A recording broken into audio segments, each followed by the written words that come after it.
IPL 2024-এর play অফে যে 4 দল জায়গা করে নিয়েছে তার মধ্যে প্রথম হচ্ছে মুম্বাই ইন্ডিয়ান্স, যাদের শুরুটা ভীষণ খারাপ হয়েছিল, কিন্তু হার্দিক পান্ডিয়ার নেতৃত্বে তারা প্লে অফে পৌঁছে গেছে, প্রথম দল হিসেবে প্লে অফে পৌঁছেছে।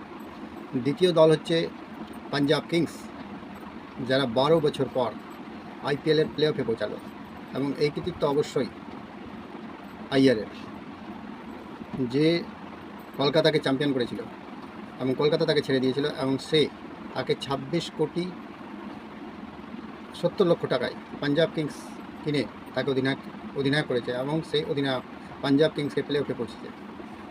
এবং তৃতীয় দল হচ্ছে আরসিবি, যারা শুরু থেকেই ভালো খেলে আসছে এবং তারা প্লে অফে পৌঁছে গেছে।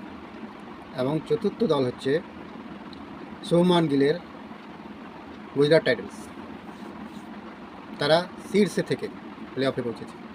এই 4টি দল 2025-এর আইপিএলের প্লে অফে পৌঁছে গেছে। এখন কে কার বিরুদ্ধে খেলবে সেটা এখনও অবধি ডিসাইড হয়নি। তো এই হচ্ছে প্লে অফের 4টি দল।